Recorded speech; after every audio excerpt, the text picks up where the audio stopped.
Two big games coming up in my hometown, the Bahamas.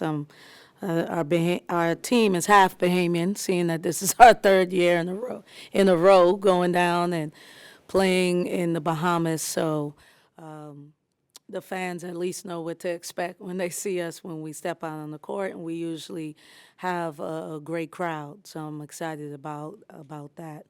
Um, we were scheduled to be in another tournament, and when we made the change, it gave us this basically like this whole week, Wednesday, Thursday, all the way until we play on Monday to prepare. So we really needed this. It's like a bye week for us to just kind of clean up some stuff before we get back into the thick of things with first Boston College and hopefully UConn.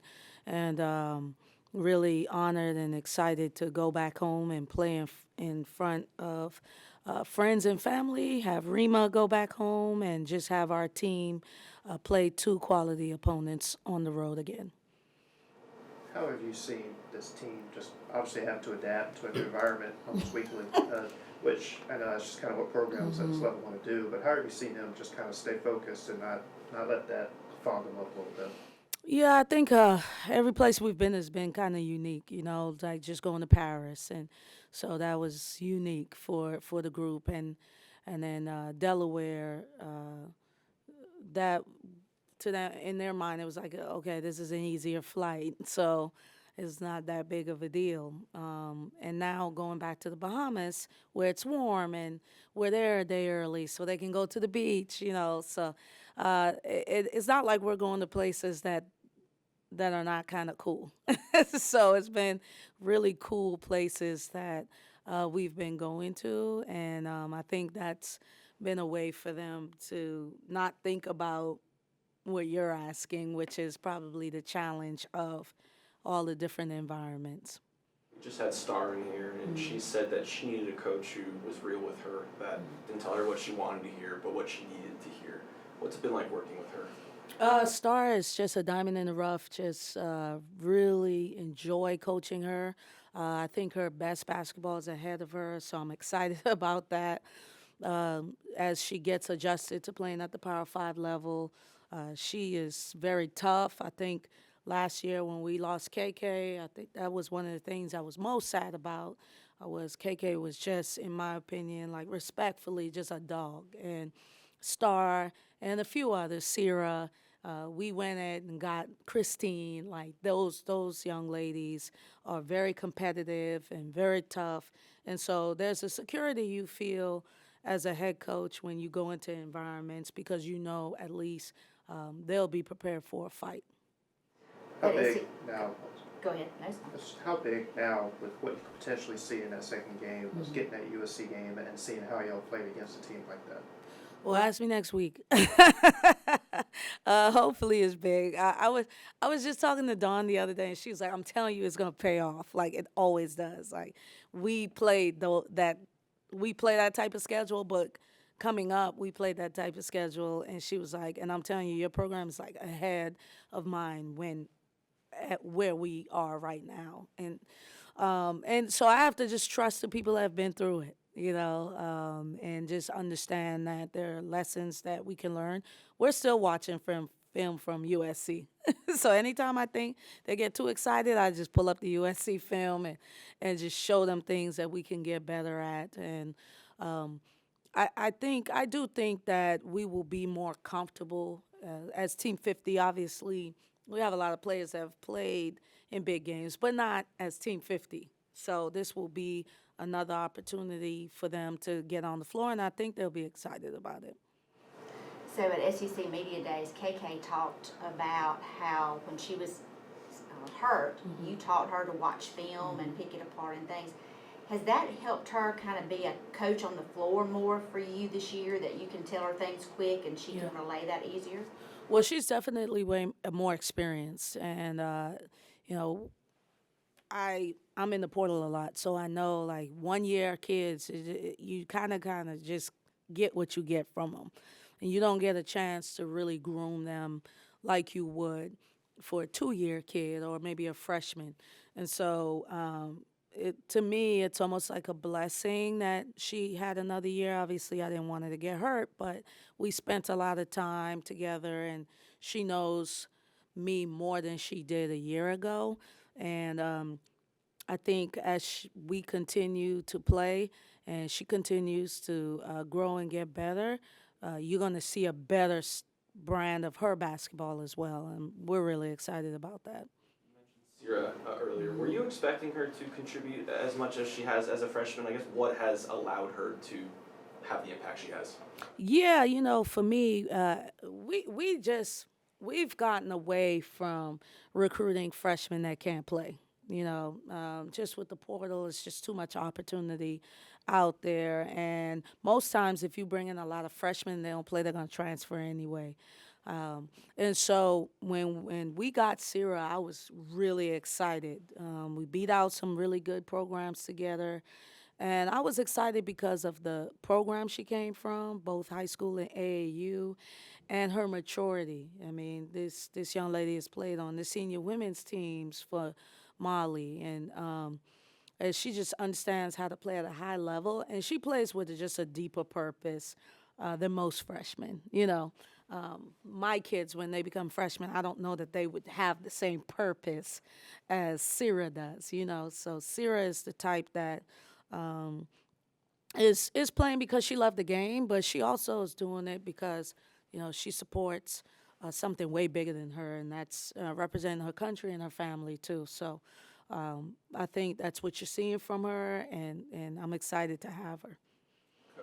Go ahead. Coach, start kind of just talking about why the player-coach relationship was so important for her when she was looking at somewhere to go for her transfer. You brought back two of your former players on your staff this year, Kayla Gordon and Maya Taylor. Talk about just what was your perspective in bringing those two young ladies back to your staff, but as well, so far, how have they thrived within being a coach and playing and relating well with the players? Yeah. Well, when I made the changes with the staff, we were losing people. One that had been Coach Chris, he was with me for 6 years, and then the other two coaches were with me two years in a row, Sweet 16. Like they had that experience. I needed some type of normalcy in the program, on the staff, as far as like that's going to interact with the players on the court, and both Kayla and Maya brought that. Kayla, we won a championship together at JU. She started for me for 4 years, so she knows me. And then Maya was my point guard for a year. And even after she left, we stayed in touch. So I thought that those two pieces, along with my new coaching staff, was pivotal for the type of team that we have and where we're trying to go. And what was interesting with Star is her recruiting process was super easy.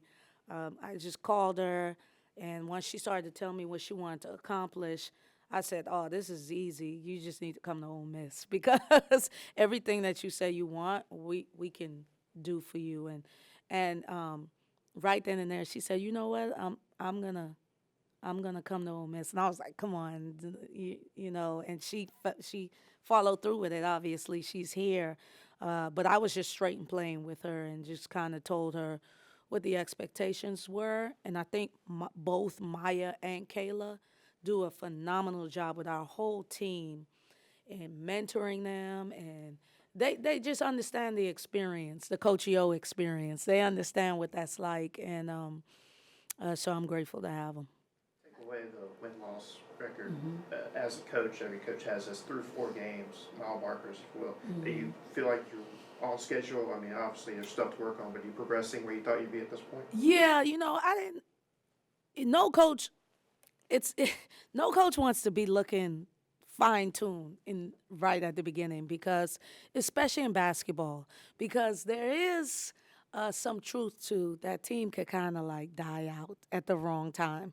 So we want our teams, it's not like football, like we could afford a couple losses and still win a national championship.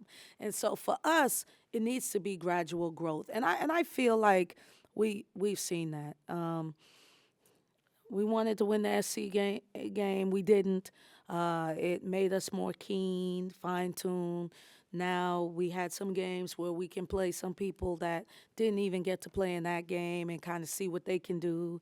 Now I'm in the phase where I'm like, okay, we got, I don't know, 6 more games, 6 more games, 7 more games, something like that. Now I got to start figuring out these rotations. If you watch last game in that second quarter, I just let my players play.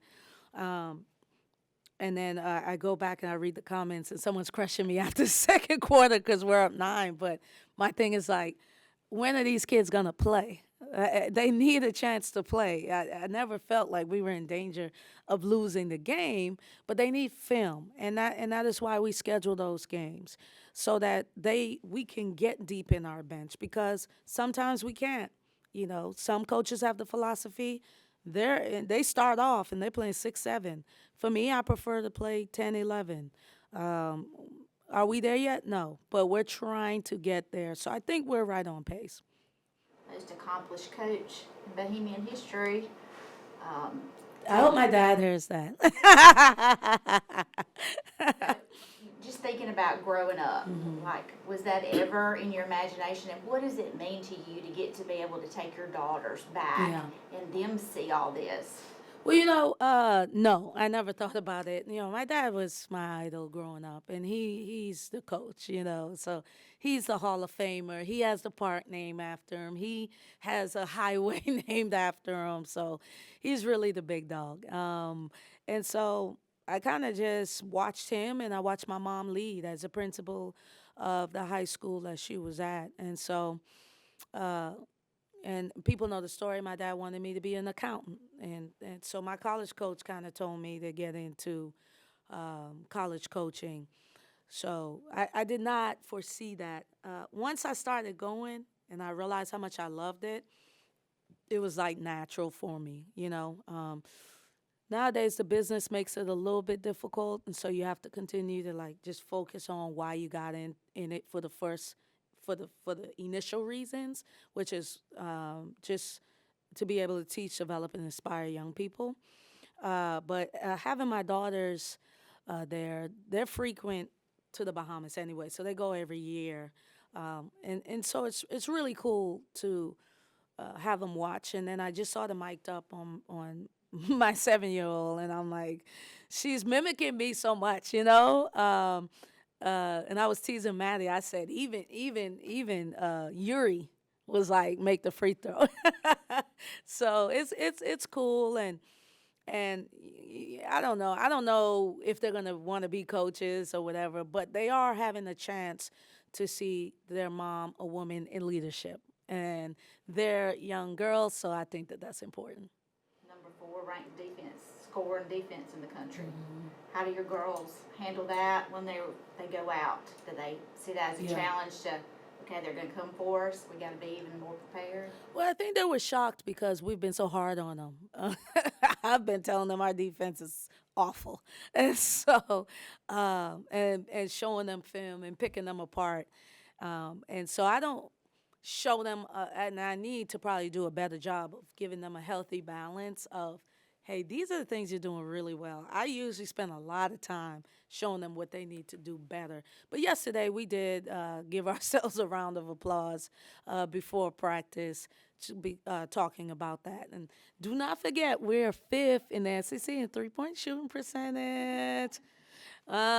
Everybody said this team shoots the ball better, so I'm excited about that too. And then defense is our staple, so hopefully we can keep that going for the rest of the season, for sure.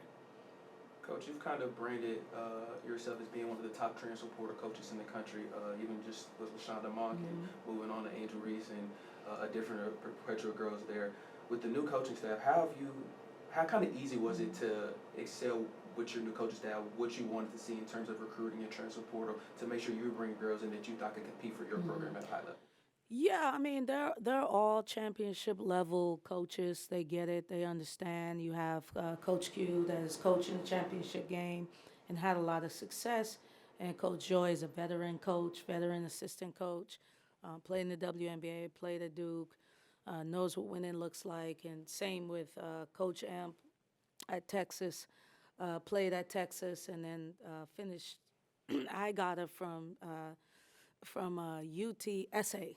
So they know winning, and I was able to make it clear that, hey, any freshman that we sign, Lauren Jacobs, we're going to go and get someone that we think can play right away. If they can't play right away, we're going to pass up. So we started with a list of like 20, and we finished with a list of 4.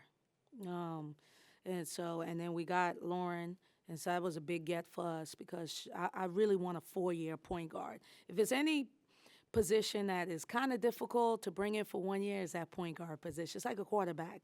You kind of need some time with them, and then you know us, when the clock strikes 12, we'll be back in that portal because we're losing 5 seniors, and you just can't replace them with freshmen in today's climate.